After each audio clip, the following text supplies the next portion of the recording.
There were some questions on the topic of bilingualism, or the more generic form, multilingualism. So let's talk a little bit about those. Bilingualism is the acquisition of two different languages. Multilingualism is the ability to speak more than two, three or four. Now, bilingualism is a controversial topic, especially in this country, and it seems to be growing a lot in terms of our opinions, our popular opinions on it. I think that's a cultural difference. I think in a lot of countries around the world, being bilingual seems positive. It's not a negative. In this country, I think it's seen as a little bit of a novelty, if you will. I think this is illustrated by the fact that we have classes that we call ESL, English as a Second Language, and that our foreign language education is sort of like a novelty, or sort of an elective, if you will. Um, so we see things like this in the media. We see this woman standing here with a placard with a sign that says "Make English America's a Fickle Language." So the joke is that she can't even spell official right correctly. So that there's a lot of emotion around this. This is another meme from the internet. Can't understand my broken English. Let me teach your most difficult class. And there's an inherent, I think, racism in here, and so on. Because the quote that I like, that the meme that's been floating around a little bit, is never make fun of someone who speaks broken English. It means they know another language.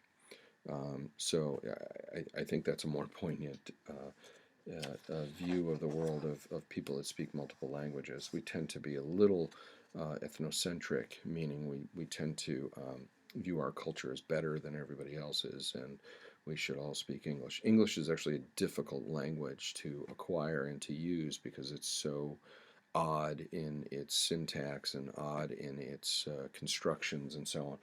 And it turns out that English has adopted a lot of words from a lot of different languages, French terms and German terms and terms from Spanish and so on are now part of our vernacular, part of our common language. So I think it's an interesting issue. Um, so before we get to speaking about what the effects of being bilingual are, I need to talk to you a little bit about effect size, because there was a graphic in your book that described effect size. So if you heard on the radio, our Medithin weight loss program results in an average of 30 pounds lost. In fact, I heard something along these lines. They are describing an effect size. They are describing the size of the effect that you can expect when you go on their program. So that this is a type of an effect size. Now the problem is that the average of 60 pounds lost and 0 pounds lost is 30. 60 plus 0 divided by 2 is 30. Or even more extreme, the average of 90, 0, and 0 is 30 as well. 90 plus 0 divided by 3 is 30. Even more dramatic, if one person lost 210 pounds and 6 people lost 0 pounds on this program, the average would still be 30. So 30 sounds like a big effect size, but we know better than that. We can't just take the average. We have to consider variability. So we need to absolutely take variability into account. And so what we usually think of in terms of effect size is we try to get it down to what we call a standard deviation, which is the average distance between a set of scores. It's a measure of the spread of scores. So let me try to explain what an effect size with respect to standard deviation is. Let's say we have a normal distribution. This is a normal distribution of scores. Let's say it's IQ scores, okay? And we know that IQs are roughly distributed in our population normally. Now, if we divide up the distribution in terms of some known properties, what with these red lines are measures of standard deviation. So this is one standard deviation above the mean. We know 0 is the mean of uh, in terms of standard deviations. One standard deviation is this score out here. Two standard deviations is out here. -1 standard deviations is this way, and -2. And we know from the normal distribution that about 34%, that is this area that's blue and bounded by these two lines, this area here is roughly 34% of the whole curve. This is 34%, this is 14%, this is 14%, and these two are about 2%. Now, if I do something that shifts this distribution, if I produce, let's say I give people a brain power drug, I do something really super special to them, and I have some effect. I push this whole distribution to the right. Let's say my brain power drug improves the brain, your IQ. The difference between the central tendencies, the means or the averages of these two distributions up here, this difference between here and here is the effect size.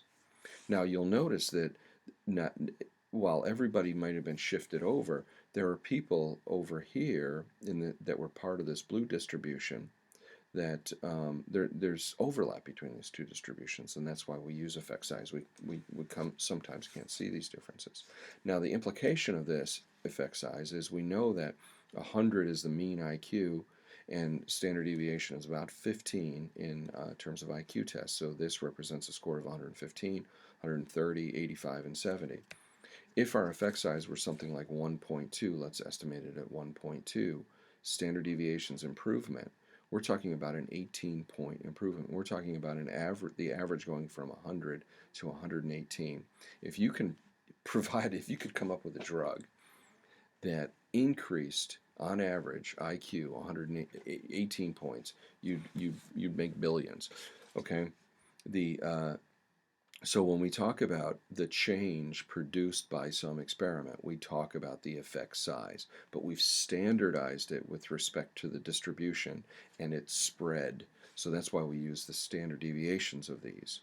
So when we say that something has an effect size of 0.8, it's produced a change. It's shifted this over by 0.8 standard deviations.